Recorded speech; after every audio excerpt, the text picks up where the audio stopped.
Welcome guys to another and beyond motorcycle session. We talk about what's new in the industry, who's doing what to expect, and new arrivals. You see what urban adventures is out there for the beginner and also the hardcore adventure rider. Thanks. We look at equipment, what we need to use, new techniques, and how we evolve as riders in general. Sit back, relax, and enjoy the ride with us. Cheers.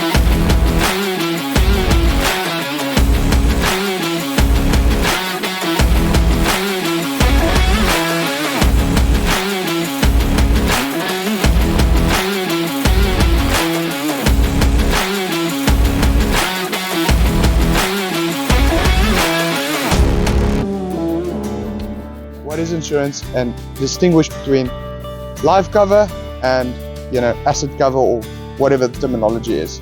100%. Thanks for having me again today. It's the first time today actually on this podcast. It's looking great. Thank you. Okay, so the difference between life insurance and asset insurance, it's definitely something that needs to be differentiated with. A lot of guys will phone a life insurer and ask them to insure their car or their bike or their all that kind of stuff, and it's something that we get a lot. We specialize in long-term insurance, which is the life insurance side of things. Okay. Yes. And we often get calls to insure aircraft and all that kind of stuff, and up until quite recently we haven't had that arrow in our quiver, and it actually is something that we're building on as a company. We're building into our service offering, and in fact we're actually doing I'm just doing a bit of a shameless plug over here. We're launching quite a big value proposition for all of our existing clients and new clients, that's going to be coming out in the next 2 weeks or so. So if you're at Aero at Wonderboom Airport in the next 2 weeks, on the 6th to the 8th of July. Beautiful. Come past the Pilot Insure stand and come learn more about it. Yes, okay. And that's exactly why I brought you in, with my background being in aviation, and the reason I thought of bringing you guys in is you deal with a lot of very specific, I would say, requests. Correct. It's very niche, and I feel like there might be the same conversation to happen along motorcycle riders and that type of thing. And I advocate that if you are in the Pretoria vicinity and you've got time, jump on your motorcycle and go pay these guys a visit and have a chat with them. It's absolutely value for money, value for time, everything. Jumping back to you, go ahead. Thanks very much for that plug, I appreciate it. So life insurance, why is it there? Life and disability and death and disease and all these horrible things can happen. It's a reality that no one really likes to talk about. I've been desensitized to all sorts of perils by being in insurance for such a long time, and I forget sometimes when I speak to a prospective client or even an existing client, and I say, and then when you die, and then this happens and this happens, and people get kind of a little bit Am I going to die? And that's the thing. So what is life insurance there for? It's to protect and provide resources to the loved ones and or others that are left behind after you pass away and you're no longer there to be able to provide for your family and or service your debts or whatever that is, and then and to give them a chance at survival. You can't be contributing to the household anymore, so they need the money that you would have had or provided over the next couple of years. Love it. Okay. Yeah. A nice term that I like to use, and it's something that I got from one of my insurance mentors, is protecting the balance sheet. That's what it's there for. That's right. That's right. You don't want to destroy value.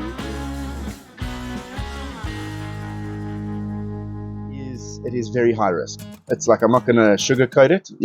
Driving a motorcycle is it's much higher risk than a car. I know some of your listeners are going to probably disagree with me, but the stats don't lie. I'm afraid, and I'd love to have that discussion with guys or people that would like to maybe refute that claim.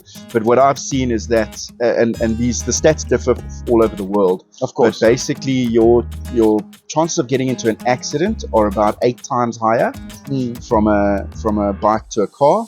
And even passing away is quite high. So yes, and to answer your question, it is super risky in our eyes as an insurer. You must admit, we must understand we're coming at it from an insurance point of view. Yes. And so everyday riding, normal commuting, all that kind of stuff, in fact, is not a requisite disclosure that you need to make as a motorcyclist. You don't actually have to put that down on any paper. In fact, the insurance companies, the underwriters, have built that risk, that additional risk, into their risk profile and their. As soon as you get onto, start doing things like maybe dirt track and dirt jumps and tricks and MX and all that kind of stuff, that is absolutely vital that you inform your insurance broker, who will inform the underwriter and hopefully translate that risk to the underwriter in the best way and the proper way. So let's unpack that for a sec. But before we get to that, guys, you do have 8 times the risk on a motorcycle, versus traditional transport.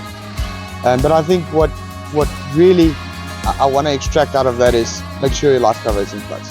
Sure. I'm not pushing away new arrivals in the industry. I'm not pushing away anyone. I'm just saying, just make sure a box is ticked.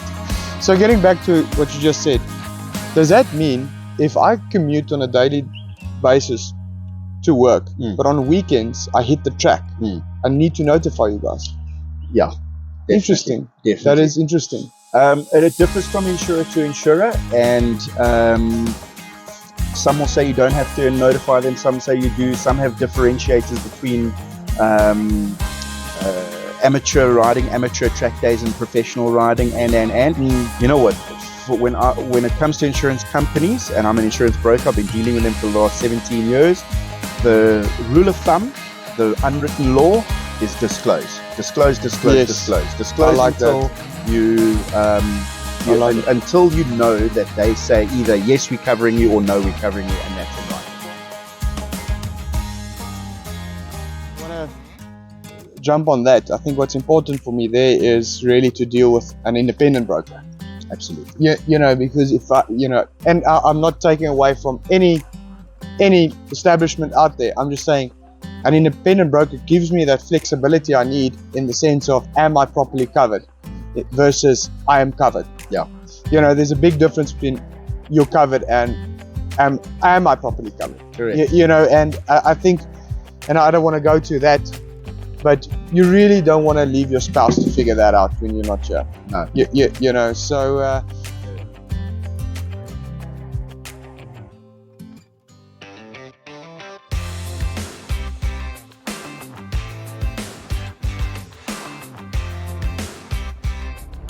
and so we come to an end of another and beyond motorcycle session. We had a good chat with either the average rider or hardcore adventurer. Like myself, I sit there and I see if I can extract knowledge or wisdom or any small tip or golden nugget. I hope you got something out of this, and I look forward to seeing you on the next one. Cheers, guys.